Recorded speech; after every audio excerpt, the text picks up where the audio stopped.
জনম সৎসঙ্গে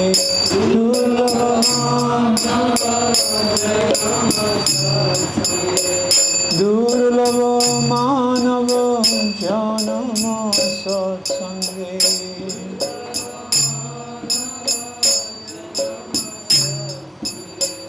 তরো হই ভব সিন্ধু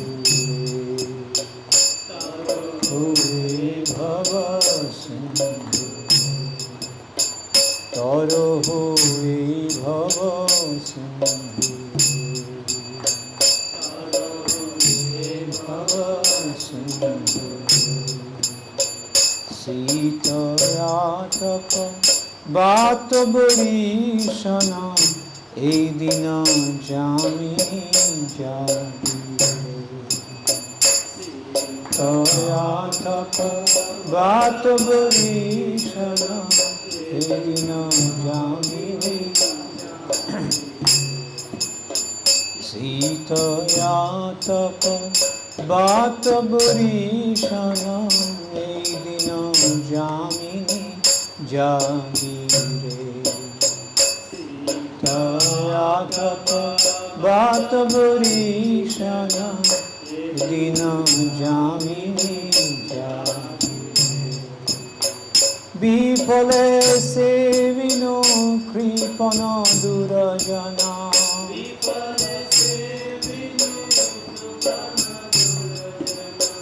বিফলে সেবিন কৃপণ দুরজনা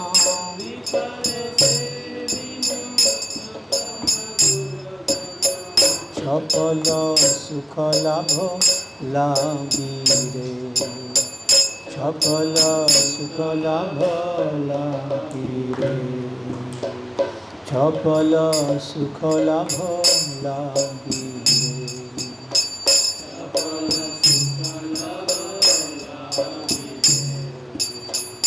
এই ধন যৌবন পুত্র পরিজন এতে কি আছে পরতীতি এই ধন যৌবন পুত্র পরিজন আছে পরতীতি এই ধন যৌবন পুত্র পরিজন এতে কি আছে পরতীতি পুত্র পরিজন এতে কি আছে পরতীতি কমল দল জল জীবন তলমল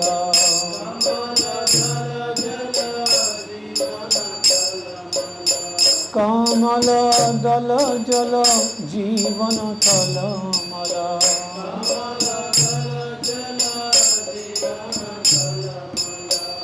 ভজ হরিপদ নীতি রে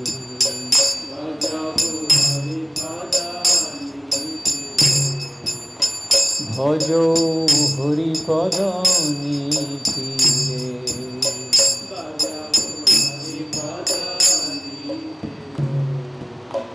শ্রবণ কীর্তন স্মরণ বন্দনা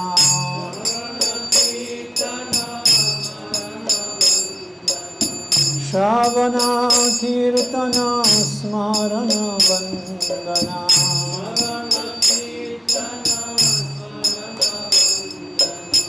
পাদ সেবন দাস্য রে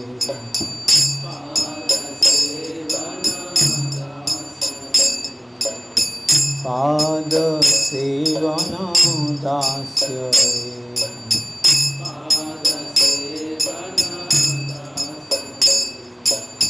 পূজন সখী জন আত্মনিবেদন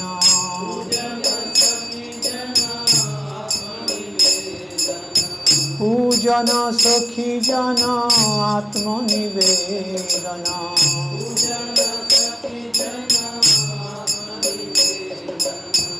গোবিন্দ দাস অভিলাষ রে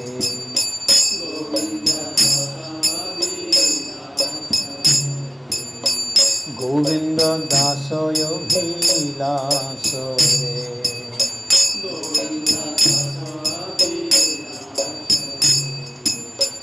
ভজহুরে নন শ্রীনন্দনন্দন অভয় চরণার বৃন্দ ভজহুরে নন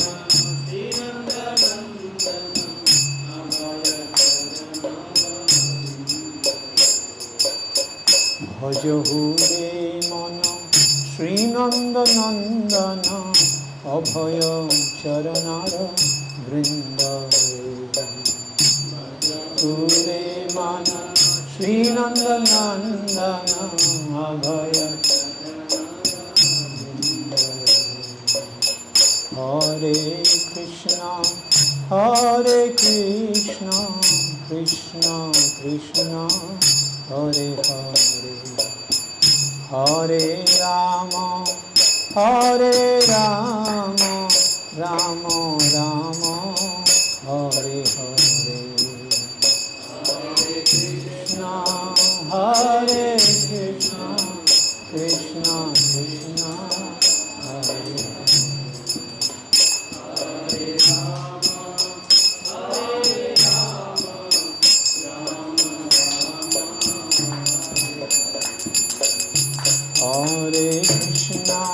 Hare Krishna, Krishna Krishna, Hare Hare, Hare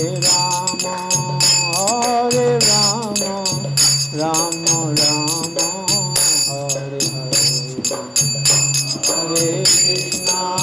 Hare Krishna, Krishna Krishna, Hare Hare.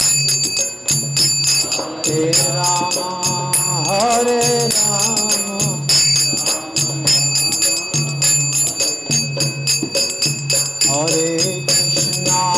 Hare Krishna, Krishna Krishna, Hare Hare, Hare Rama, Rama Rama, Hare Hare. Hare Krishna, Krishna Krishna, Hare Hare.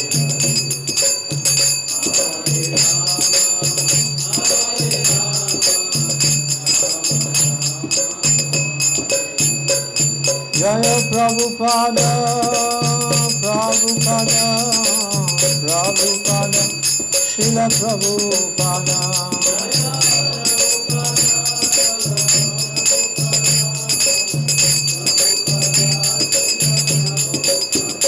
Nitai Gaura Hari Bol, Hari Bol, Hari Bol, Nitai Gaura Hari Bol.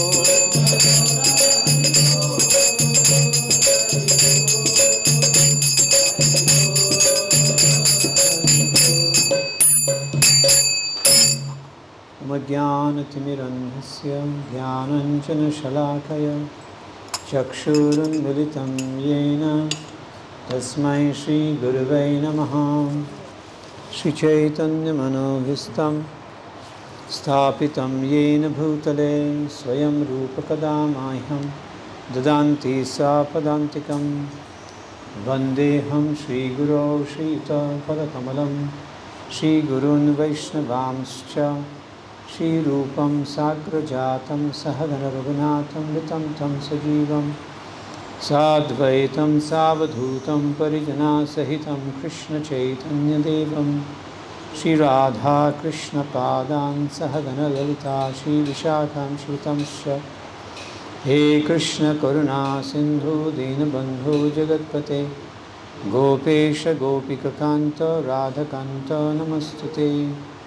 तप्त कांचन गौरांगी राधे वृंदावनेश्वरी वृषभानुसुते देवी प्रणमामि हरिप्रिये। वृंदाय तुलसी दिव्यै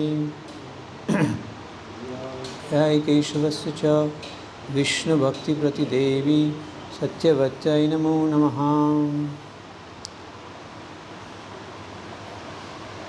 वंशाकल्पतरुभ्यश्च कृपासिन्धुभ्यैव च पतितानां पावनेभ्यो वैष्णवेभ्यो नमो नमः।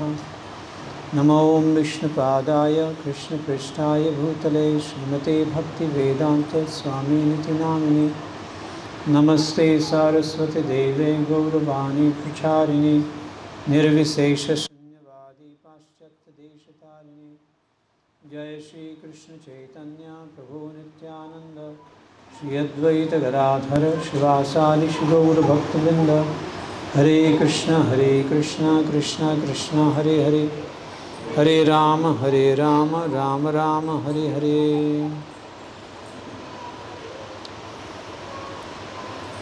So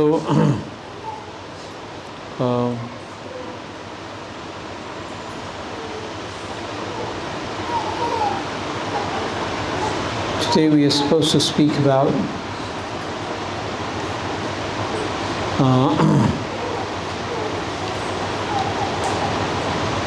Guru Padashraya.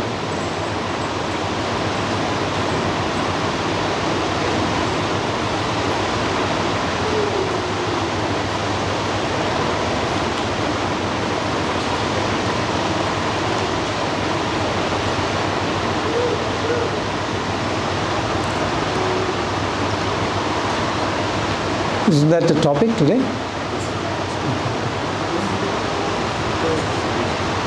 So,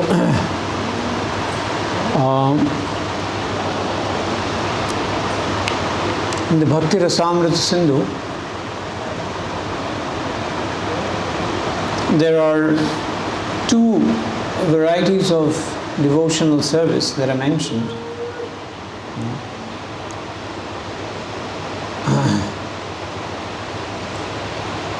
And the two kinds of devotional service that are mentioned are devotional service in practice and devotional service in ecstasy. Sorry, three. And devotional service in pure love of God. So I'm reading from the Nectar Devotion. Agrato vakshamanayas tridha bhaktir anukramat Dushaha sadbhihi padir etan mahatyam parikirtitam. There are many subheadings in each of these categories. Generally, it is understood that in the category of devotional service and practice, there are two qualities. Devotional service in ecstasy has 4 qualities, and devotional service in pure love of God has 6 qualities.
Yes. So, devotional service has 3 different types. భక్తి యొక్క సేవలో 3 రకాలు ఉంటాయి, 3 steps ఉంటాయి. The first is devotion service in practice. మొదటి స్థాయి ఏంటంటే మన ఆచరణలో పెట్టి భక్తి యొక్క సేవ. Then is devotional service in ecstasy, in bhava. ఇంకొక రెండో లెవెల్, నెక్స్ట్ లెవెల్ ఏంటంటే భావంతో సేవ చేయడం. And third is devotion service in pure love of God. మూడవది అంటే అన్నిటికంటే అత్యుత్తమం ఏంటంటే కృష్ణుడి కోసం, కృష్ణుడి ప్రేమ కోసం సేవ చేయడం. And these are again subdivided into several other sections. ఇవన్నీ కూడా ఇంకా చాలా క్లుప్తంగా ఎన్నో స్టెప్స్గా విభజించబడ్డాయి. So devotional service in practice, there are two different qualities. భక్తి యొక్క సేవలో అంటే సేవలో ఆచరణలో ఎక్కడ ఉన్నట్టు రెండు రకాలు ఉన్నాయి. Devotional service in bhava or ecstasy has four qualities. సేవలో భావంతో చేసే దాంట్లో మళ్ళీ 4 రకాలు విభజించబడ్డాయి. And devotional service in pure love of Godhead has 6 qualities.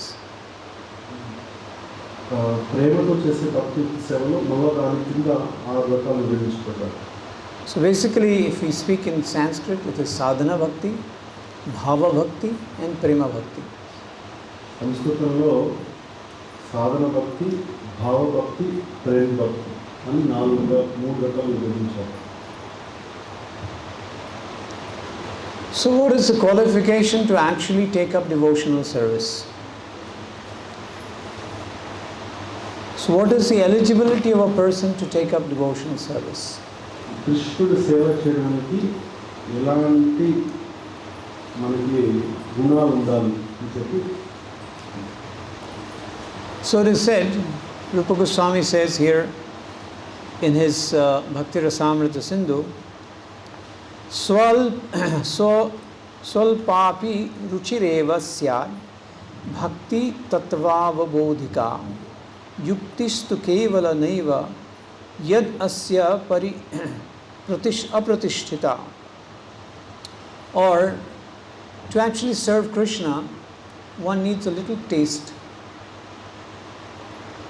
That is the first eligibility of a person. Can be classified as per his particular taste. భక్తి యొక్క సేవ అంటే భగవంతుని సేవ చేయడానికి మొదటి మనకున్న యొక్క క్వాలిఫికేషన్ అంటే మన అర్హత ఏంటి చెప్తున్నారు.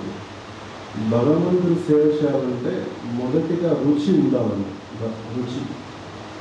ఆ రుచి బట్టి ఆ సేవ చేసేవన్నీ కూడా విభజించాయండి. ఫస్ట్ మనకు కావాల్సింది దాంట్లో రుచి కావాలి. So according to the taste, Rupa Goswami says, Srila Prabhupada writes also in the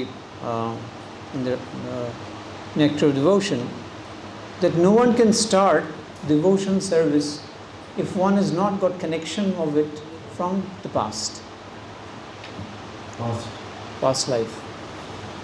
రూప కోసం చెప్తున్నారు, మనం చేసే భక్తి యొక్క సేవ మనకి ముందు జన్మతో కూడా మనకి సంబంధం ఉందన్నమాట.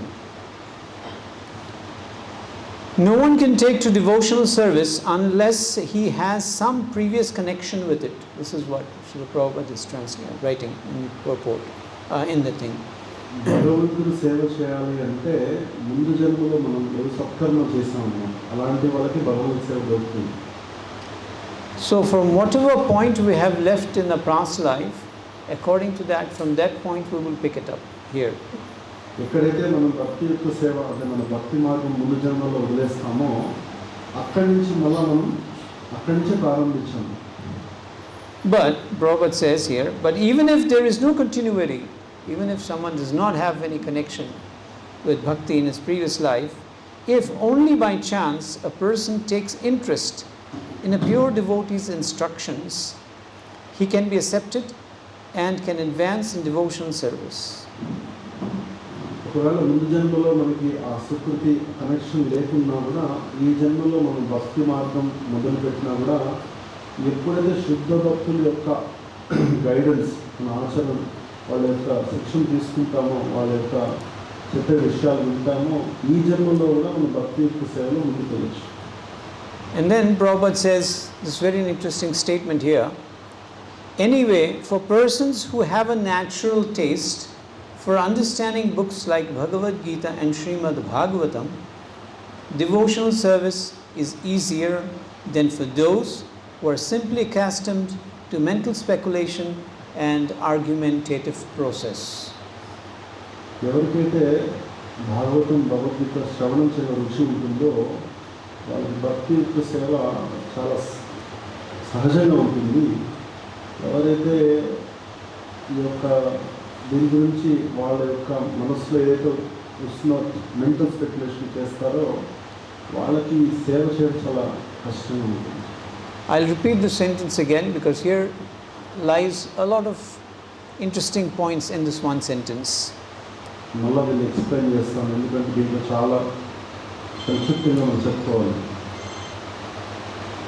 I'll read the line again. Anyway, for persons who have a natural taste for understanding books like Bhagavad Gita and Srimad Bhagavatam, devotional service is easier.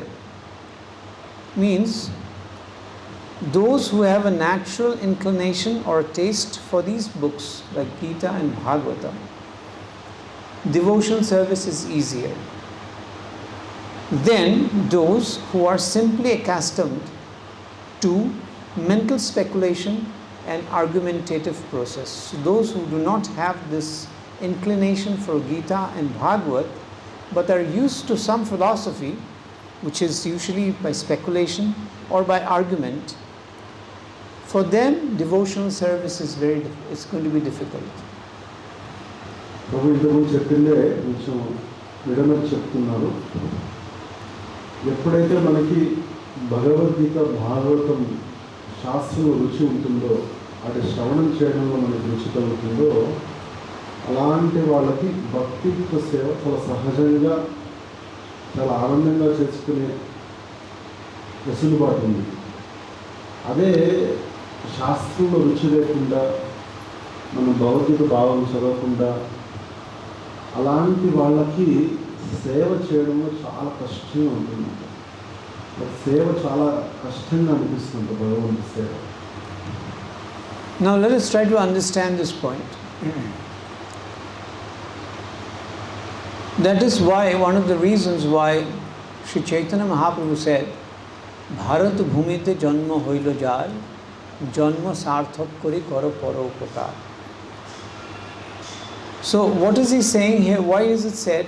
Because those who are born in Bharata Bhumi, they will generally have some understanding, some connection with Gita and Bhagavad.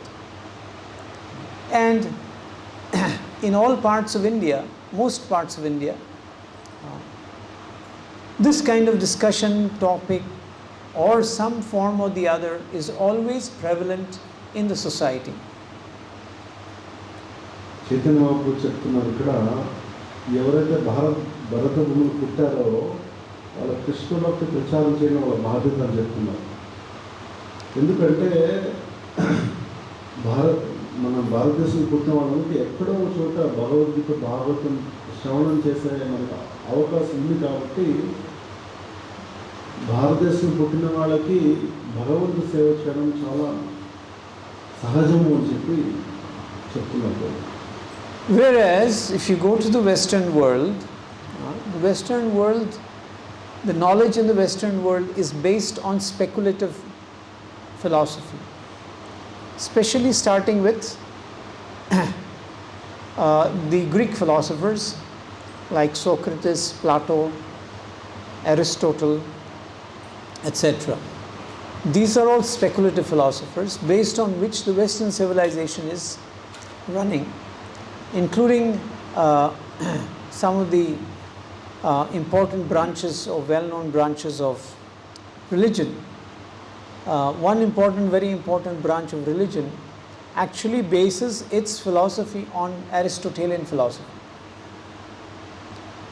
ప్రభుత్వాలు పాశ్చాత్య దేశాల్లో ఏదైతే మనం వాళ్ళందరూ కూడా ఎలాంటి చర్చ చేస్తున్నారు, వాళ్ళంతా ఎవరున్నారంటే సోక్రటీస్ ఇలాంటి గొప్ప గొప్ప మేధావులు ఉన్నారు. కానీ వాళ్ళు చెప్పేది ఇంకా కూడా శాస్త్రబద్ధంగా ఉండదన్నమాట. వాళ్ళదంతా ఏదో వేరే అంటే భగవద్గీత అనుసారం వాళ్ళు ఏది మాట్లాడాలన్నమాట. కాబట్టి ఆ పాశ్చాత్య దేశాల్లో ఇది చాలా కష్టం అని చెప్తున్నారు. Socrates was the main person, Plato was the person who actually wrote. His guru was supposed to be Socrates, and he kind of followed Plato. But Aristotle was a disciple of Socrates, but he disagreed with Plato. So there itself you can see that there is Bheda or argumentative process. Who is a disciple? Plato is a disciple of Socrates? No, Plato is a disciple of Socrates, and Aristotle is a disciple of Plato. Aristotle. ప్రభు చెప్తున్నారు Socrates శిష్యుడు Plato, Plato శిష్యుడు Aristotle.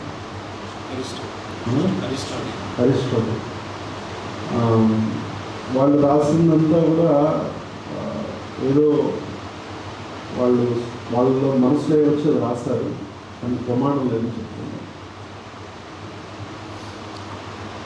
So, when people have a general taste for Gita and Bhagavad, devotional service is easier.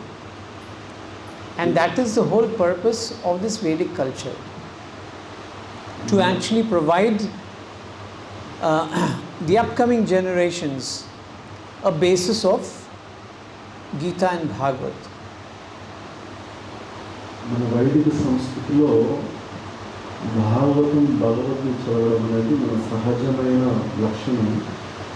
ఎవరైతే ఇవి చేస్తారో మన వైదిక సంస్కృతిలో వాళ్ళకి భక్తియుక్త సేవ చేయడం చాలా సులభం అవుతుంది. ఇదే మన సంస్కృతిని మనము నెక్స్ట్ ఎవరైతే భావి తరాలు ఉన్నారో, నెక్స్ట్ జనరేషన్ ఏదైతే ఉందో వాళ్ళకి ఈ యొక్క సంస్కృతిని మనం ఇవ్వాలి. భగవద్గీత భాగవతం చదివే సంస్కృతి మనం నెక్స్ట్ మన వాళ్ళకి ఇవ్వాలి. So, when there is mental speculation, means people are thinking that what I think is good enough, or anyone who thinks whatever his thought process is, they are all valid, or we can all think differently and come to a conclusion, or we base ourselves on arguments, who can give a better argument. All this will actually take too much time and too much effort, and there is no guarantee for success. ఈ శాస్త్రబద్ధంగా కాకుండా అనుమాన అంటే మనకి ఏదో మన మనసులో ఏదో వస్తే అది చేయడం, మనకి మనసులో ఏదో వస్తే అది చేయడం, అది డిస్కస్ చేయడం, అది ప్రమాణం అనుకోవడం, ఇలాంటివన్నీ డిస్కస్ చేయడం వల్ల దాని ఆధారాన్ని అనుసరించడం వల్ల మన దాంట్లో విజయం అనేది సమకూరదు, చాలా కష్టంగా ఉంటుందని చెప్తున్నాను. So, in the next verse, Srila Rupa Goswami explains this. He says, Tatra prachiner api yuktam. In the olden days it has been said, in the bygone, scholars of the bygone ages have said, Yatne napadito pi artha kushalair anumatribhihi abhiyuktatair anyathevopapadyate. To support his statement, there are many authoritative assertions by the learned scholars of the bygone ages. According to their general opinion, a person may become governed by certain convictions. Means he may be governed by certain arguments derived from his own arguments and decisions. He has certain convictions that he will develop by his own arguments and decisions.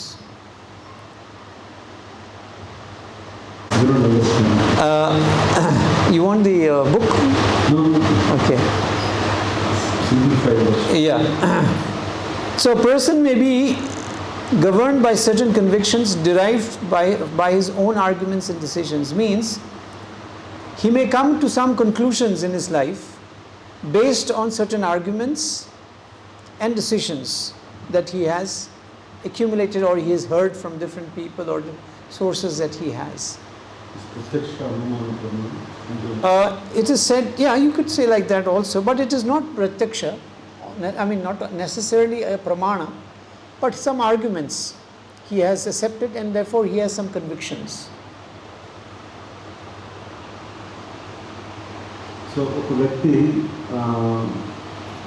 ఎన్నో permission శాస్త్రబద్ధంగా కాకుండా ఆయన మనసులో వచ్చిన ఆలోచన నుంచి కొన్ని పనులు చేస్తుంటాం మనం. అంటే మన శాస్త్రం గురువు ఏది ఫాలో కాకుండా ఎవరైతే చేస్తుంటారో వాళ్ళకి ప్రతి విషయం కష్టంగా ఉంటుందని చెప్తున్నారు. So he is not following anyone. He is only following his own mind. ఆయన ఎవరిని ఫాలో అవ్వట్లేదు, ఆయన మనసు ఏం చెప్తే చేస్తున్నారు. But then after some time some other person will come, then another person who may be greater logician, he may have better logic, better argument, will nullify the conclusions of the previous person. ఆయన ప్రతిసారి ఏది ఎవరిని follow అవ్వడు, ఆయన మనసుని follow అవుతాడు. ఇంకొక అతను వచ్చి ఇంకో ఆలోచన చెప్పాడు, ఇంకో ఇది బాగుంటుంది కదా అని చెప్పాడు.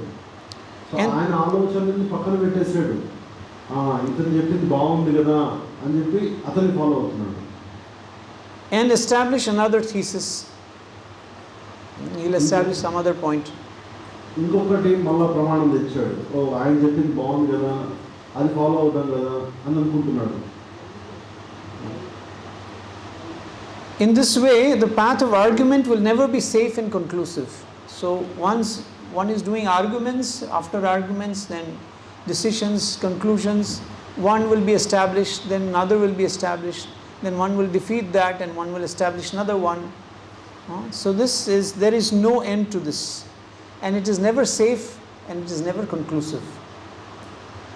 ఏదైతే మన మనస్సుని ఫాలో అవుతున్నారో వాళ్ళు దేని మీద నిలబడరు, దాని మీద వాళ్ళ మనస్సులో ఏ ఆలోచిస్తుందో వాళ్ళ యొక్క ఉద్దేశాలు, ఆలోచనలు, వాళ్ళు చేసే పనులు మారిపోతూ ఉంటాయి అన్నమాట. అంటే ఒక్క దాని మీద వాళ్ళు నిలబడరు, వాళ్ళ ఆలోచనలు అన్నీ మారుతూ ఉంటాయి అన్నమాట. కాబట్టి వాళ్ళ మనస్సును ఫాలో వాళ్ళు దేని మీద ఆధారపడరు చెప్తున్నారు. So this is what Rupa Goswami is writing. He says, Yatane na padito pi. Yatane na padito pi. With a lot of effort, one will come to some conclusions. Yatane na padito pi. Arthaha. He comes to some conclusion with lot of effort. Kushaler anumatrivihi. Anumat means with lot of effort and lot of conclusions he has come to some artha, that he has become like this. Then he says in that next verse, he says abhiyukta tarair anyer, someone else who will take those conclusions, abhiyukta tarair, he will again mix up those things, anyatha upapadyate, so he will establish some other conclusion. So it is never going to be safe. Next. వీళ్ళు చేసే ప్రమాణం ఎప్పుడు ఒకటే ఉండదు అనమాట, మారిపోతూ ఉంటున్నారు అనమాట. చాలా కష్టపడి ఇది కరెక్ట్ అని చెప్తాడు, ఇంకొకటి వచ్చి లేదు కరెక్ట్ కాదు ఇది వేరే అని చెప్తాడు. అట్లా ఇవి మారిపోతూ ఉంటాయి, ఎందుకంటే మనస్సు నుంచి వచ్చినవి అన్నీ కూడా ఉన్నాయి కాబట్టి. So now we will come to we will now listen from Shastra, from Gita and Bhagavad, what is the type of bhakti. Now so many people are practicing bhakti. Some people are saying, bhakti is all about how you feel. Someone is saying, no, you have to follow like this is bhakti. So, and there are so many people saying so many things about God, so many conclusions about God. Like for example, let me take you through one simple example. Some people say that we were never with God. We were born here, then we became, now we have to become, God created us here. So ఇప్పుడు శాస్త్రబద్ధంగా మనం విన్నాము భక్తి అంటే ఏంది, భక్తి మార్గం ఎలా పాటించాలి, భగవంతుడు ఎవరు, ఇవన్నీ కూడా శాస్త్రానుసారం మనం విందాము. కొంతమంది అంటుంటారు మనం ఎప్పుడు భగవంతుడితో లేము కాబట్టి భగవంతుడికి మళ్ళీ ఎలా వెళ్తాము. Some people will say, no, we all came from the spiritual world and now here, caught up here. కొంతమంది అంటారు మనమంతా భగవంతు నుంచి వచ్చాము, ఈ భౌతిక జగత్తులో మనం ఇరుక్కుపోయాము, మళ్ళీ భగవంతుడికి వెళ్ళాలి మనము అని కొంతమంది అంటారు. So like that there will be different kinds of points. But let us take one point. We all agree with Newton's third law. Yes. What is the third law of Newton? Reaction. Then before that, what was the second law of energy is Neither destroyed nor neither created or destroyed. So if energy is never created or destroyed, then how can a living being be created? If energy cannot be created or destroyed, then how can a living being be created? So therefore there cannot be, there is nothing called creation. So what is second law of saying? Energy is neither created or, then what happens to it? It transforms from one form to another.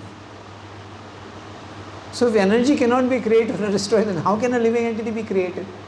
So like that, if you give on arguments, there is no end to it. So now let us come to, therefore Rupa Goswami is now saying that this kind of a path is never conclusive or safe. So he says here now, Sabhakti sadhanam bhavaha prema cheti tridhodita. There are three kinds of bhakti. One is sadhana bhakti, bhava bhakti and prema bhakti. Okay.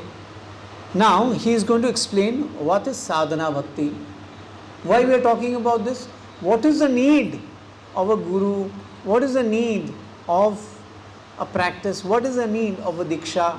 So he is explaining here now one by one. So స్వామి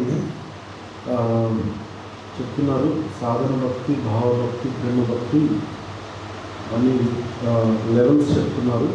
ఇక్కడ సాధన భక్తి గురించి వివరిస్తున్నారు. మనకి సాధన అంటే ఏంటి, గురువు అంటే ఎవరు, ఇవన్నీ ప్రమాణాలు తెలుసుకోవడానికి చెప్తున్నారు. Okay, so here I'm just reading the translation. I'll read the verse later on. What is sadhana bhakti? What does sadhana bhakti mean? Practice means, sadhana means practice. Practice means employing our senses in some particular work. Or sadhana means employing the indriyas or the senses in particular work, some particular service. Practice శిక్షణ. సాధన అంటే ఏంటంటే మన ఇంద్రియాలని ఒక సాధన అంటే ఏదో చెప్తున్నాను కూడా ప్రభుత్వం. సాధన అంటే మన ఇంద్రియాలని ఒక దాంట్లో మనం శిక్షణ అంటే అదే పని చేయడం, ఇంద్రియాలని వాళ్ళని ఎంగేజ్ చేయడం. So this is sadhana. Sadhana means to engage the senses in some work. We can use sadhana even for playing football, playing cricket, playing some music. What is it that you do in playing music? You use your senses to learn some music. Okay, so that is called sadhana. That is also sadhana. So here also practice or sadhana means using the senses in some work. Now second, therefore devotional service in practice, that means sadhana bhakti, means utilizing our different sensory organs in the service of Krishna. I'll repeat. Therefore devotional service in practice or sadhana bhakti means utilizing our different sensory organs, that means our different senses, indriyas, in the service of Krishna. ప్రభు రెండు విషయాలు చెప్పారు ఇక్కడ. ఒకటేంటంటే సాధన. సాధన అంటే ఏంటంటే మన ఇంద్రియాలని ఆ పనిలో నిమగ్నం చేయడం అన్నమాట. అంటే మనం సాధన అంటే ఏదైనా చేయొచ్చు. ఇప్పుడు క్రికెట్ ఆడైతే కూడా సాధన చేస్తాం. సాధన అంటే రోజు ప్రాక్టీస్ చేయడం అంతా కూడా సాధన. అంటే ఆయన యొక్క ఇంద్రియాలని దాంట్లో నిగ్రహించడం. అదే భక్తి యొక్క సేవ అంటే భక్తిలో సాధన అంటే ఏంటంటే మన ఇంద్రియాలని కృష్ణుడి సేవలో నిమగ్నం చేయడం. అది భక్తియుక్త సేవ. So now, Rupa Goswami is now explaining that there are two kinds of senses we have, two kinds of indriyas. What are the two kinds of indriyas? రెండు రకాల ఇంద్రియాలు ఉంటాయి మనకు చెప్తున్నారు. What are the two kinds of indriyas we have? Very simple. ఏమో చెప్తారా? రెండు రకాల ఇంద్రియాలు మనకి ఏమున్నాయి? What are the two kinds of indriyas we have? Karma indriya and Jnana indriya. Okay. So he is mentioning here, some of the senses are meant for acquiring knowledge. Some of the senses are meant for acquiring knowledge. Those are called Jnanendriyas. Those that will give you information about the world around you. Like for example, I take this example again and again because it gives us very good understanding of what the indriyas do. Okay, so I've done this before, let's do it again. Can you come here, close? Yeah. Don't worry, we won't harm you, come. Sit facing like this. Yeah, sit. Come here, come close to me. Come this side. Turn this way. Okay, come a little more closer. And turn a little this side. This side. No, this side. Okay, yeah. Okay, let me do this. Let's see if we can do it well. Can you see this? Okay. Can you touch this from the side like this? Touch this from the side like this. Okay. Side. From the side. Any problem? No problem, right? Do it with the other hand. No, do it from this side only. No problem. Okay. Now you close one eye. And now do it. What happened? Huh? Maybe that hand something is wrong. Do it with this hand. Close the other eye. Close the other eye. No, use this hand. Now see. Do it like this. From the side.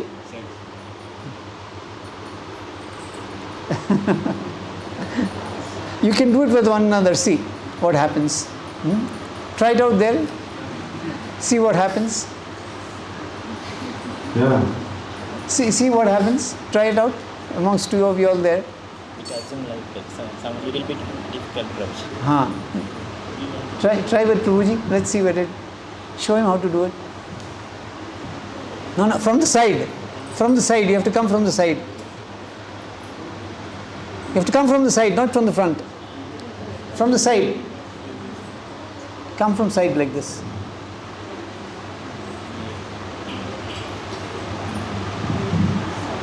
Now see, this is called knowledge acquiring senses. Knowledge acquiring means how do you know your surrounding? Okay, how do you know your surrounding? Now, the question is, why do you have two eyes? God could have given us one eye only, no? Unnecessary two. To maintain two, you have spectacles also, you have two. One is enough.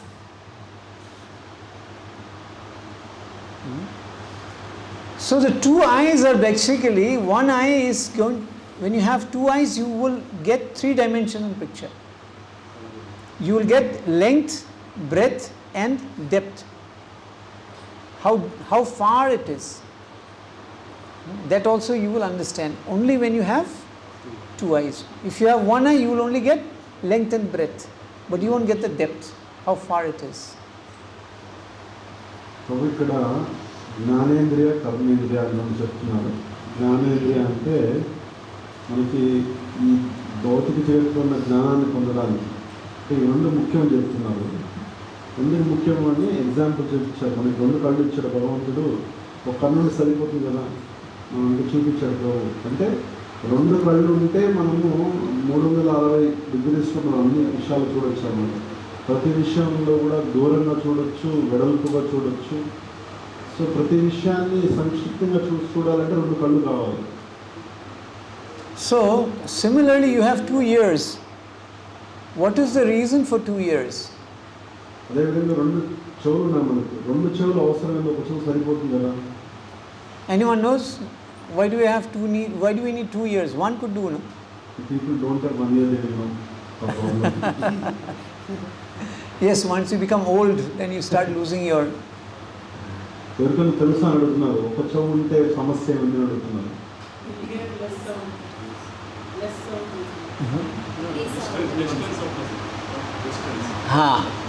You must have remembered previously we used to have tape recorders and players mono, and today we have stereo.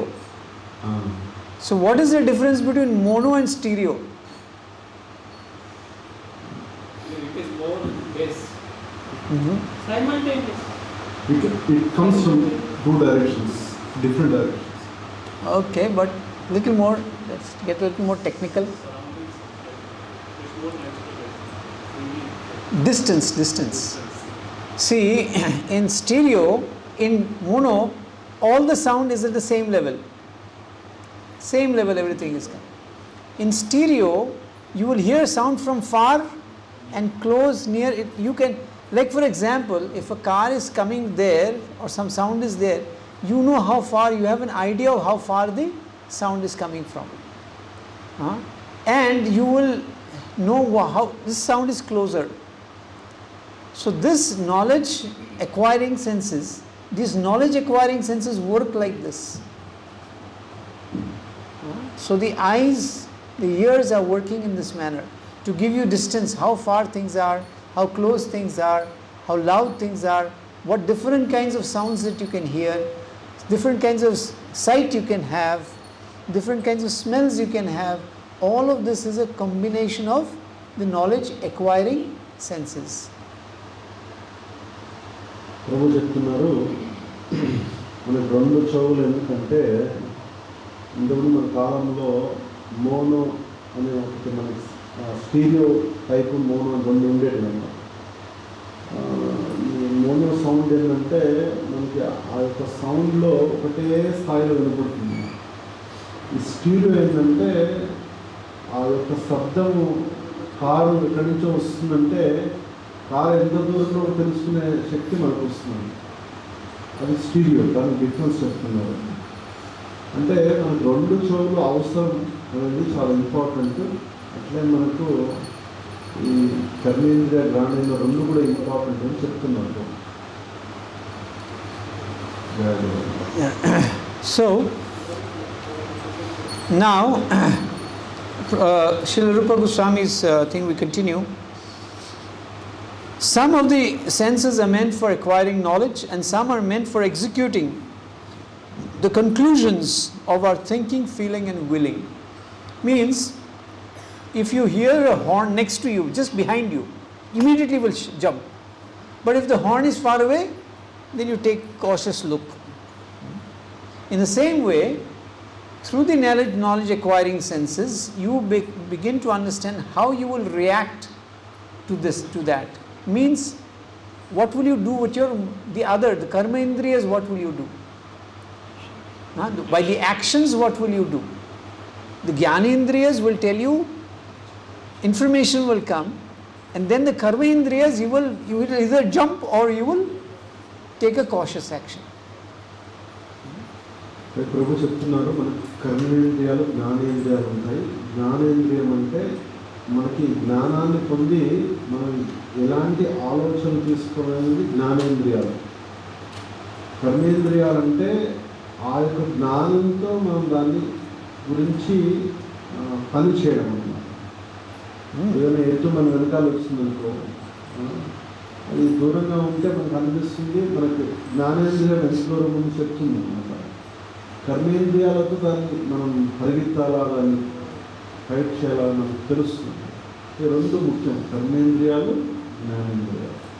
Okay, now the question is practice. Now you are going to use your Jnanendriya and Karmendriya for practice. Let us say you are using it for practicing football or music. Now what will we do? We will use our senses for a particular purpose, activity. So this practice is now important thing. Why do we need to practice? ఇప్పుడు సాధన అనేది చాలా ముఖ్యము. ఏ పని చేయాలంటే కూడా ఏదన్నా మనం football ఆడాలని దేని చేయాలంటే కూడా సాధన చాలా ముఖ్యం అన్నమాట. ఎందుకు సాధన చేయాలో చెప్తారు. So now he's explaining here, practice is not for developing something artificial. For example, a child learns or practices to walk. Then he says here, the walking is not unnatural. The walking capacity is there originally in the child, and simply by a little practice he walks very nicely. Similarly, devotional service, okay, is natural instinct of every living entity.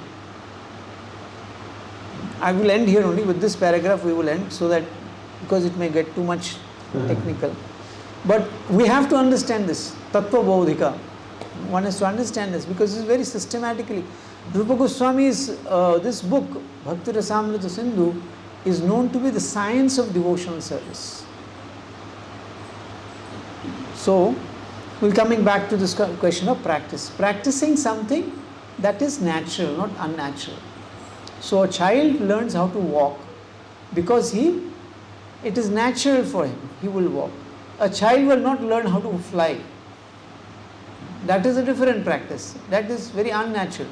He cannot do it on his own. Practicing walking is a very natural thing. Similarly, practicing devotional service or service to Krishna is also a natural thing for every living entity to do. ప్రభువున్నారు సాధన అంటే సహజ సిద్ధంగా చేసేది అన్నమాట. ఒక పిల్లవాడు నడక చేయడానికి చాలా ప్రయత్నం చేస్తుంటాడు, దానికి కూడా సాధన చేస్తాడు.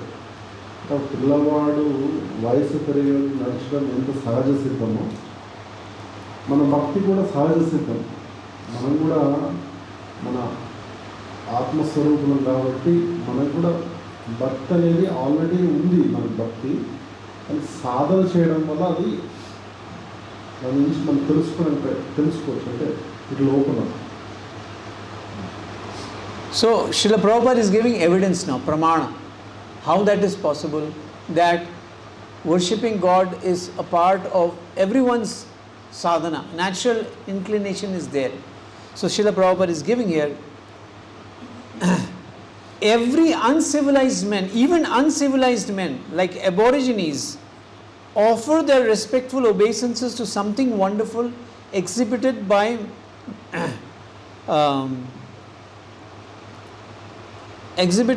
nature's law, and they appreciate that behind some wonderful exhibition or action there is something supreme. So even aborigine people, or very kind of what you call Adivasi kind of people, who do not have very organized language, religion, they don't even have written languages, they don't have an organized religion, even they in very remote places in Africa, in very remote areas, even in remote areas of Australia and Papua New Guinea and all these other places, we see that even they don't have any organized form of religion, but they always worship something wonderful in nature, and they understand that behind it there is something supreme. ప్రభుపాదు ఇప్పుడు మనకి ఇంత ఏం చెప్తున్నారంటే భక్తి అంటే భగవంతుడి యొక్క సేవ చేయడం, భక్తి చేయడం మనకి సహజ సిద్ధం అని చెప్తున్నారు. అంటే అదేదో మనము కొత్త కనుక్కుంది కాదు. మన భారతదేశంలోనే కాదు, ఇతర దేశాల్లో కూడా వాళ్ళు కూడా ఏదో పూజ చేస్తుంటారు. అంటే దేవుడిని పూజ చేయకుండా దేనో దాన్ని పూజ చేస్తుంటారు. అది చేస్తుండడం వల్ల ఏదో చేస్తారో అది వచ్చేసి భగవంతుడి శక్తి అనుకుంటారు వాళ్ళు. అంటే ఈ భక్తి చేయడము అంటే పూజించడం అనేది మనలో సహజ సిద్ధంగా ఉంది.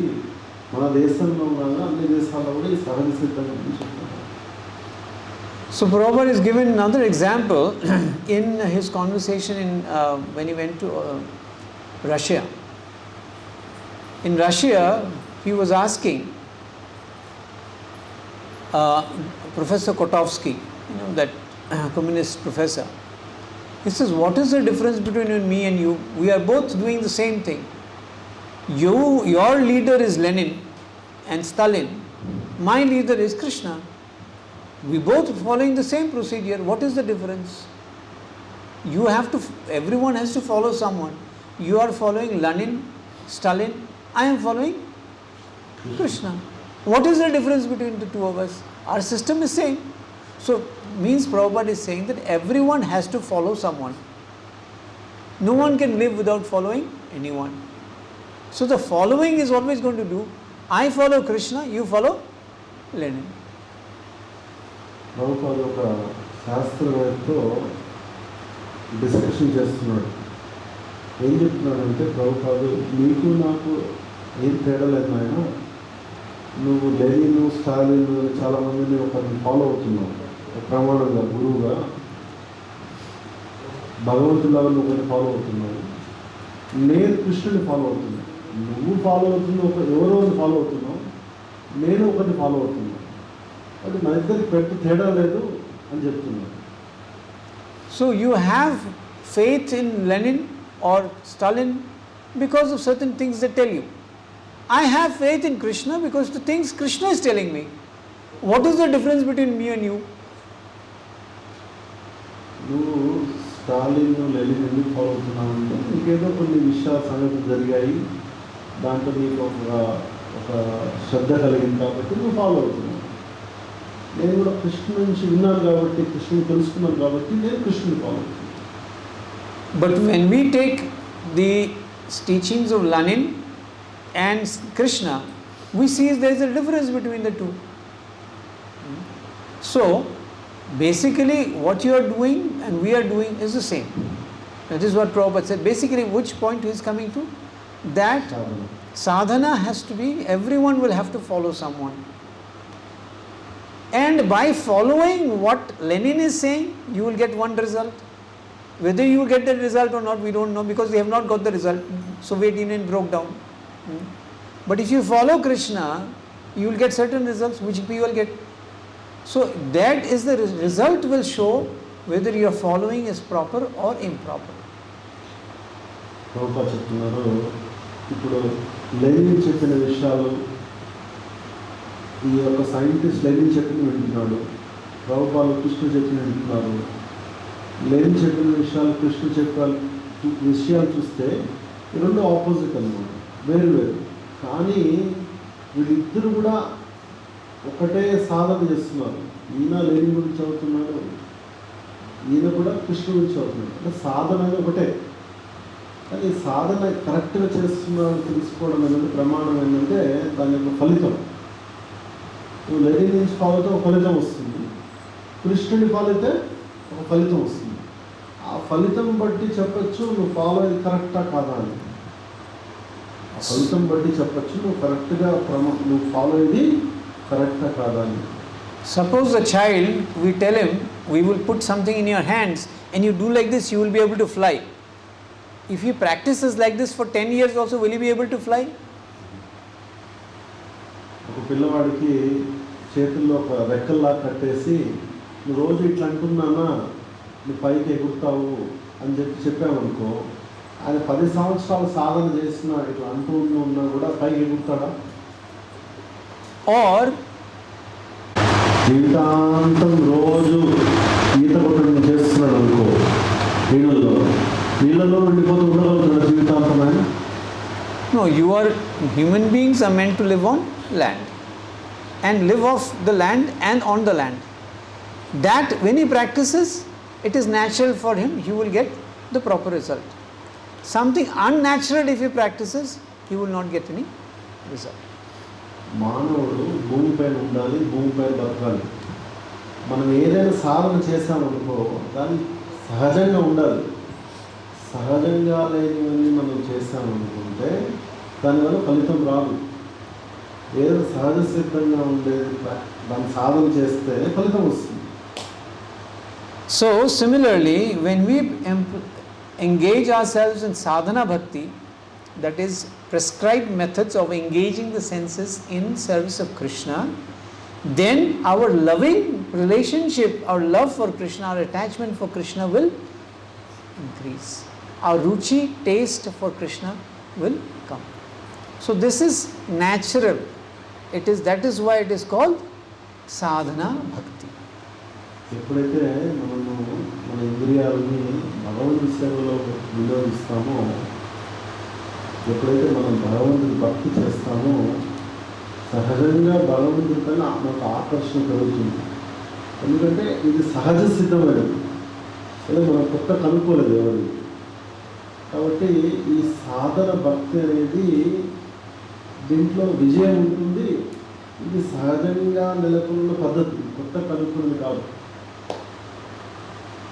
So if you make a fish walk, practice walking, will it ever walk? ఒక చేపను తీసుకొని నడచమని చెప్పి నడుస్తుంది చేప ఎప్పుడన్నా? So that is called natural swabhava. So the swabhava of living entity is to worship Krishna. So that when engaged in a proper way through sadhana bhakti, then one will naturally develop the desire and the happiness and the pleasure and the natural flow of devotional service for the Lord. That will come naturally to him. So this is what Rupa Goswami is explaining in the beginning of what is devotional service in practice or sadhana bhakti. రూప గోస్వామి చెప్తున్నారు, ఈ భక్తిని సహజ సిద్ధమైనది. మనం సాధన చేస్తుంటే భగవంతుడికి సేవ చేయడము, భగవంతుడి భక్తి చేయడం అనేది మానవుడికి సహజ సిద్ధమైనది. కాబట్టి ఈ సాధన భక్తి ఏదైతే ఫస్ట్ మనం డిస్కస్ చేస్తున్నారు ప్రభువు, ఇది సహజ సిద్ధమైనది అని చెప్పి రూప గోస్వామి చెప్తున్నారు. So when he is working under the material energy, then he is suffering. But when he starts working under the sadhana bhakti, that suffering will reduce. He will actually know how to live in this world. So this is the difference between sadhana bhakti or proper bhakti which is given, or non-sadhana bhakti. You may go to some temple, do something, do some, break your head or break some coconut or whatever you want to do. But will it give this what you are looking for? So this is why this is called sadhana bhakti. ఏదైతే ఈ ప్రమాణంలో చెప్పిన యొక్క పద్ధతిలో మనం సాధన చేసినట్లయితే మనకి ఆనందం కలుగుతుంది, కష్టాలు కలుగుతాయి. ఏదో ప్రమాణం లేకుండా చేసే సాధన, గుడికి పోవడం, టెంకాయ కొట్టడం, తలబాలు కొట్టుకోవడం, అలాంటి పనులు చేస్తే దానివల్ల ఎలాంటి ఉపయోగం లేదని చెప్తున్నారు. So we will kind of end here.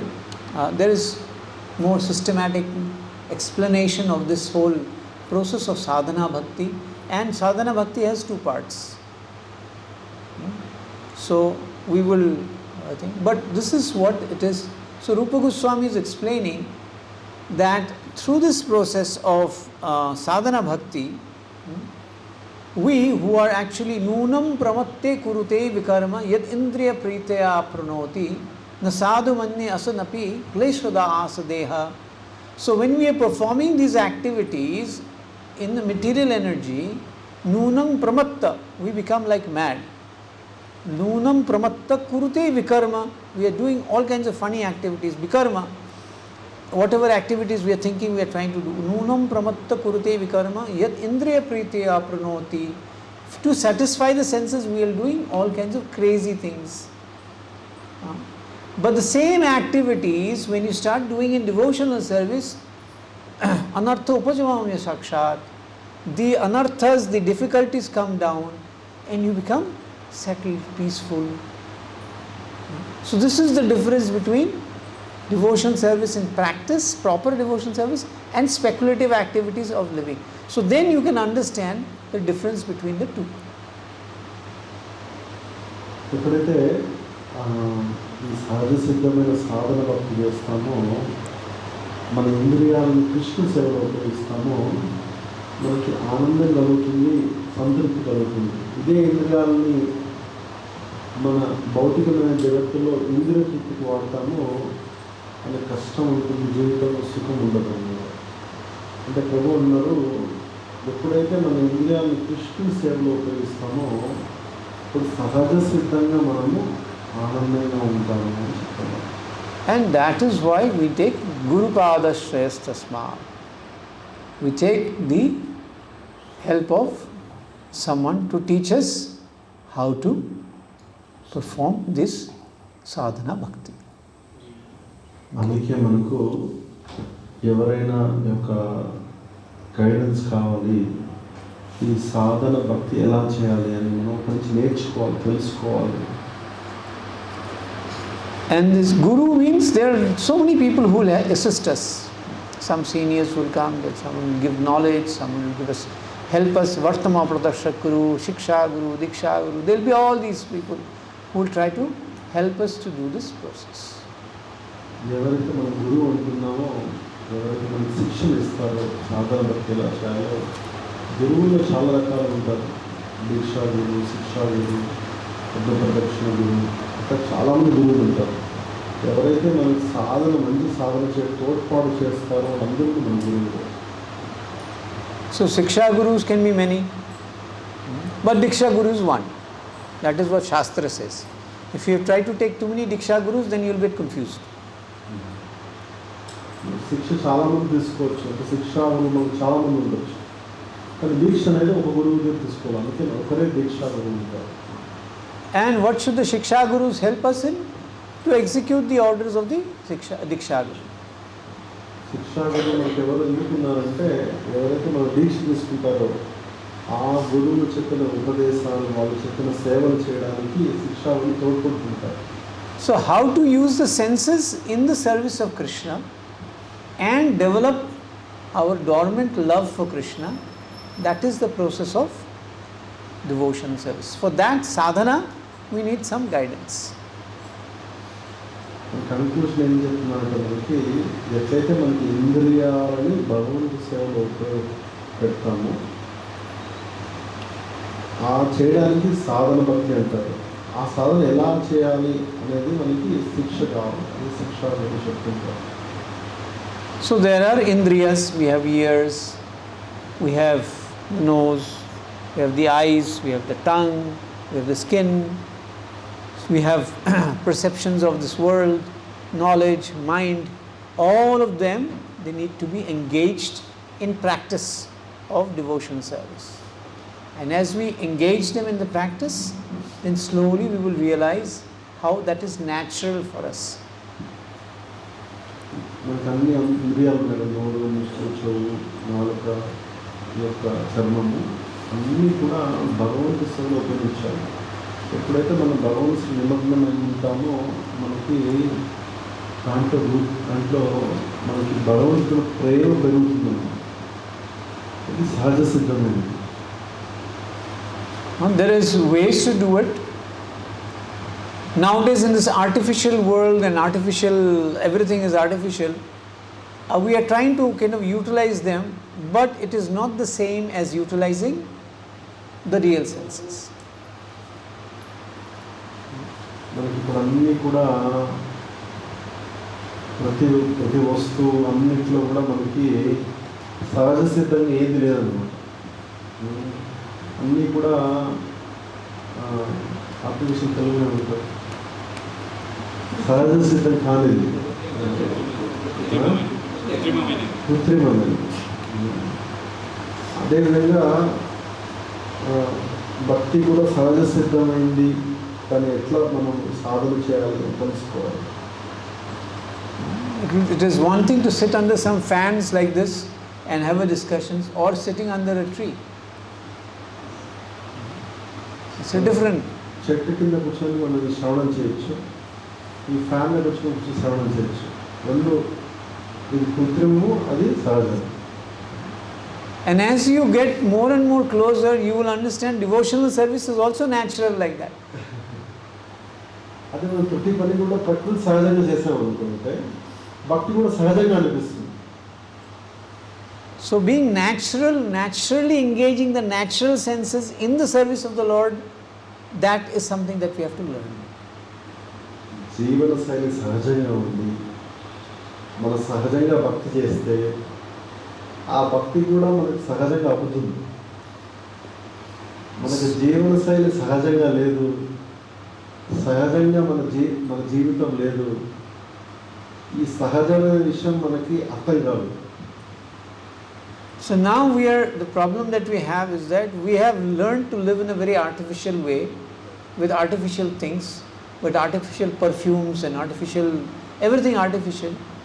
So now it will, what do you call it? Now in Kali Yuga, now the devotees will have to train us to kind of change from that to a more natural way of living. ఇప్పుడు మన జీవితంలో మనం కృత్రిమంగా బతుకుతున్నాం. ప్రతిదీ కృత్రిమం, artificial, సహజంగా లేదు. మన జీవన శైలి కృత్రిమమే, మన అలవాటు కృత్రిమమే. కాబట్టి మన భక్తులకు శిక్షణ కావాలి. ఫస్ట్ మనం సహజంగా ఎట్లా బతకగలుగుతాము, మన జీవన శైలి ఎట్లా సహజంగా ఉండొచ్చు అని మనకు శిక్షణ అవసరం. We can offer plastic flowers to the Lord, but we cannot smell it. But when we actually get a fresh, sweet smelling flower that is offered to the Lord, immediately our senses will become so nice, so happy, so enlivened. So that is how slowly, when you do that, then your senses will become naturally get attracted to Krishna.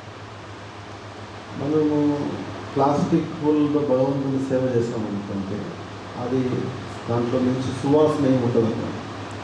అదే సహజంగా చాలా ప్రకృతి సహజంగా ఉండే పూలతో సువాసన కలిగిన పూలని భగవంతుడికి నైవేద్యం పెట్టి, అంటే వాడికి అర్పించి దాన్ని తీసుకొని మనం వాసన చూసామనుకో, ఇప్పుడు మన ఇంద్రియాలు విచ్చుకుంటాయి. మన ఇంద్రియాలు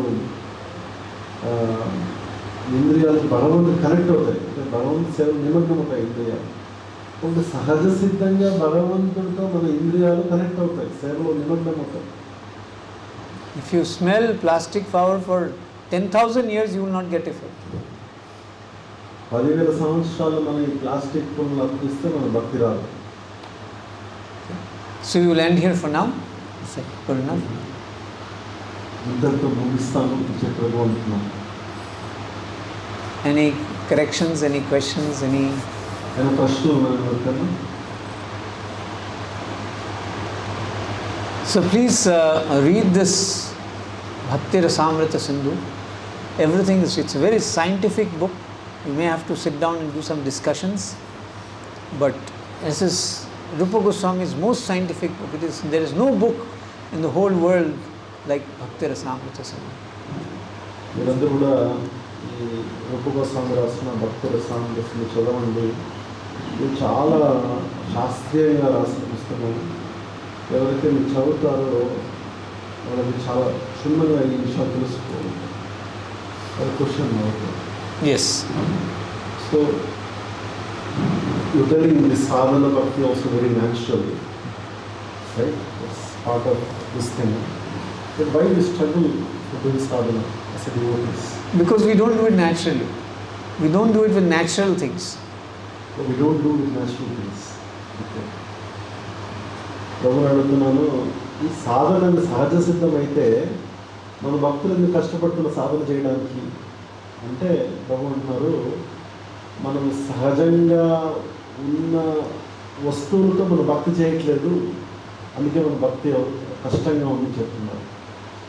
so can you elaborate? See, if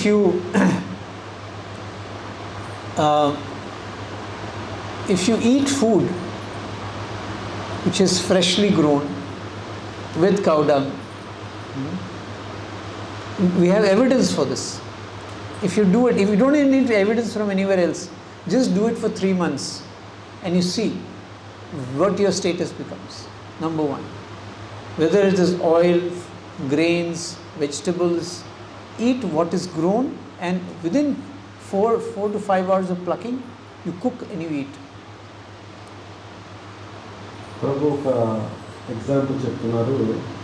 సహజంగా పట్టించిన ఆహారం, గోమాత గోవాధారిత పండించిన ఆహారాన్ని సహజంగా రోజు 3 నెలల పాటు మనం తీసుకున్నట్లయితే మన భక్తిలో చాలా ఫాస్ట్గా పురోగతి ఉంటాం.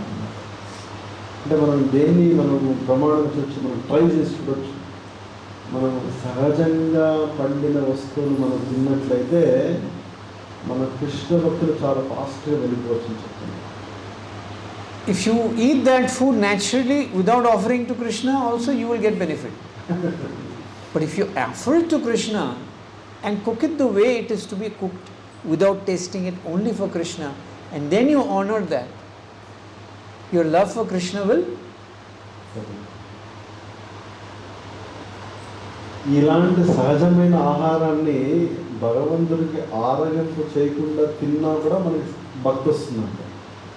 కానీ ఎప్పుడైతే మనం భగవంతుడికి మనం ఎట్లయితే భక్తియుక్త సేవతో మనం చాలా మంచి చైతన్యంతో ఎంగిల్ చేయకుండా తిని అది కానీ భగవంతుడి నైవేద్యం పెట్టి తింటే మన భక్తి డబుల్ అవుతుందండి. అంటే సహజమైన ఆహారం తినడంలో అంత శక్తి ఉంది అని చెప్తున్నారు. If you have your own homegrown Malliga flowers and you bring them fresh and you offer, and then you see the whole room is smelling of Malliga flowers, or what you call the champa flowers or whatever. Imagine the kind of how excited you feel just by coming into that room. మీరంతా మీ ఇంట్లో మల్లెపూలు పండించి భగవంతుడికి అర్పించారనుకోండి, అర్పించి ఆ ఇంట్లో మీకు సహజమైన ఆ యొక్క సువాసన వల్ల మీ భక్తి యుక్త సేవ భగవంతుడి పైన యొక్క సంబంధం చాలా పెరుగుతుంది, భక్తి చాలా ఫాస్ట్గా పెరుగుతుంది చెప్తున్నారు. I'll give you one more example. We call it the dopamine effect. If you go to a garden where there is fruits and vegetables ready to take, you are happy because the body wants that. Whereas if you go to a place which has got nothing, there's only dry land, there's nothing growing, do you get the dopamine effect? No. You get the dopamine effect because it's natural for you to get those fruits and flowers and all that. You see, all of it is growing around you. So when you live in a place where there is fruits and flowers and vegetables growing around you, you are actually growing in a happy environment. You will remain happy. So children and people who live with gardens and growing vegetables and fruits, they are happy. And this is not unnatural because this is your need. So the body, when it sees good food, like when you see good food, don't you feel happy? Similarly, when it is available without having to touch your wallet, without having to touch your pocket, it is naturally, you can go and pluck it whenever you want to. Isn't that going to be feeling happy? So that is called natural. This dopamine effect is going to come. Because of that, people who live with that kind of an environment are happy. Whereas people who live in, those concretes, with, you can put cement apples and bananas and, mangoes and all that. But will people be happy? ప్రకృతి సహజంగా మనం ఏదైనా ఒక ప్రాంతానికి వెళ్ళినా ప్లేస్కి వెళ్ళినా అక్కడ కూరగాయలు పండు ఉన్నాయనుకో మనం సహజంగా తీసుకుని తినాలనిపిస్తుంది. అవునా? అంటే మన పాకెట్లో డబ్బులు తీయకుండానే ఆ సహజమైన వస్తువు తీసుకుని తిన్నామనుకోండి, అందులో ఆనందం కలుగుతుందంట. ఎప్పుడైతే మన ఫ్యామిలీ, మన కుటుంబము, మన పిల్లలు అలాంటి ప్రదేశాల్లో పెరిగారనుకోండి, అలా సహజంగా ఆనందంగా ఉంటుంది. అదే మన అపార్ట్మెంట్లో ప్లాస్టిక్ యాపిళ్ళు బెండకాయలు తగిలించుకుంటారు ఇంట్లో, అలాంటి చూడడం వల్ల ఆనందం కలగదంట, సహజంగా ఉండమంట మనం. కాబట్టి సహజంగా ఉంటే, ఎంత సహజంగా ఉంటే మనం భక్తిలో అంత ఫాస్ట్గా మనం ముందుకెళ్తామని చెప్తున్నాం. So when all of this is done with the idea of serving Krishna, giving it to Krishna, then taking it as prasadam, then your natural love for Krishna will start coming and you feel like, so this is natural. ఇవన్నీ కూడా సహజమైన వస్తువులను మన కృష్ణుడికి అర్పించి ప్రేమతో దాన్ని స్వీకరించి మనకి ఇంకా భక్తియుక్త సేవ, భగవంతుడి ప్రేమ చాలా చాలా ఫాస్ట్గా పెరుగుతుందన్నమాట. ఇది సహజమైన పద్ధతి. So anyway, like that there is so much examples we can work on. Just right now giving current senses. If you have sweet smelling, what do you call it, fruits and cooking and all that you get here and you offer it to the Lord, immediately a dopamine effect, everyone's senses are all awake. So you're cooking sweets tomorrow. Now if you tell they will get No, I'm saying the food itself is got, if you grow fresh and nicely, it'll smell so sweet. Yes. You know, if you go to a house where the mother is cooking nice food, oh, immediately your dopamine effect is, affecting your whole system. Yes. Yes. So that is, when you have actually that whole thing. So that when it is done, so therefore you come to a temple in this festival time, you see fruits and flowers everywhere hanging around. Oh, the senses are going all up. But today's fruits, flowers, they don't have any smell. You put them out there, there's no taste in it also. There's no excitement for doing that devotional service. మందిరం కానీ మన ఇంట్లో కానీ పళ్ళు పూలు అన్నీ చాలా సహజంగా మనం డెకరేషన్ చేస్తాం అనుకోండి, అవి చాలా సువాసన కలిగిన పండ్లు కానీ పూలు కానీ ఉన్నాయనుకోండి, మనకి యాక్చువల్గా మనకి దాన్ని తినాలని ఒక భావన కలుగుతుంది. అలాంటి ఇప్పుడు పరిస్థితుల్లో ఏమి రుచి రావు, వాసన కూడా రావు.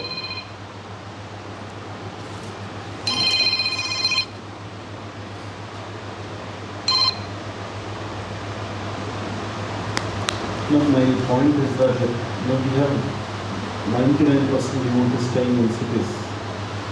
They are practicing Krishna consciousness. And even they are not practicing, they are initiated, they are doing service, they are doing sadhana. So without these natural things, they are able to do it. Even now. Yeah, it is a struggle. We are struggling to do it because there are some aspects of real devotional service. There are some aspects, but if you don't do it really, then you will. This is what Rupa Goswami says, and it's not my speculation. It is to be natural. It is something swabhavik. See, Rupa Goswami has explained this very systematically. Prabhupada is saying, if you do not have the ability to walk, can you try practicing walking? No. Similarly, food is natural for all of us. Food and living in that kind of environment, it's natural for you. Doing the same thing for Krishna will become exciting, bountiful. It's just kind of you're bubbling with that whole thing. Prabhu, సహజమైన వస్తువులతో సహజమైన జీవన శైలితో మనం కానీ కృష్ణ భక్తి చేసినట్లయితే మన భక్తి చాలా ఈజీగా భక్తి చేయొచ్చు. ఎవరైతే భక్తులు మన సిటీలో సాధన భక్తి చేస్తున్నారో వాళ్ళు సాధన చేయడానికి కష్టపడుతున్నారు. ఎందుకంటే వాళ్ళకి సహజమైన వస్తువులు అక్కడ లేవు కాబట్టి, మనం తినే ఆహారం కావచ్చు, నీరు కావచ్చు, గాలి కావచ్చు, అక్కడ ఏటి సహజంగా లేవు కదా. అందుకే మనకు భక్తి చేయడం చాలా కష్టం పట్టణాల్లో. అదే మనం ఈ వైదిక సంస్కృతిలో ఎప్పుడైతే సహజమైన స్థితిలో ఉంటామో భక్తి చేయడం చాలా సహజంగా అనిపిస్తుంది. I mean, let's take the example of going to Tirumala. As soon as you enter in that whole environment, it's so natural, no? Go there, then you see the prasadam and everything, fruits and flowers, and it's so exciting. You want to naturally do it, isn't it? That is the environment that has to be created.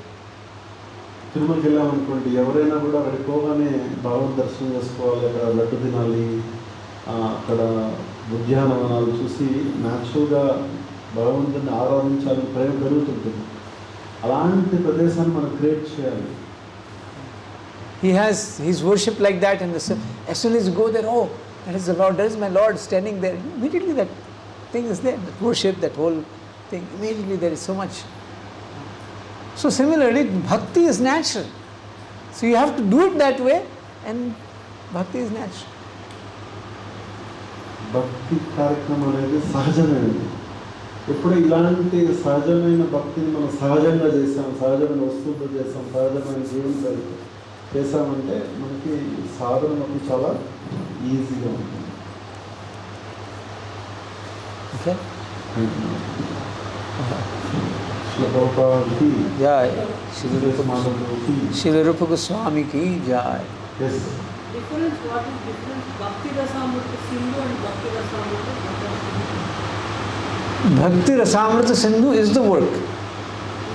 It is called Bhakti Rasamrita Sindhu, the ocean of the nectar of devotion. That is the book. Bhakti Rasamritam. It's same, Bhakti Rasamritam will be a noun, is saying that the taste of the nectar of devotion. But Bhakti Rasamrita Sindhu, the word Sindhu means the ocean of the taste of nectar of devotion, the ocean of the nectar of devotion.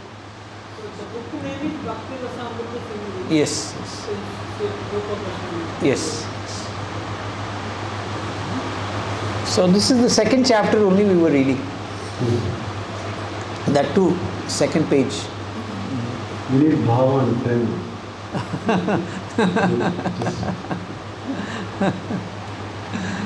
Yes.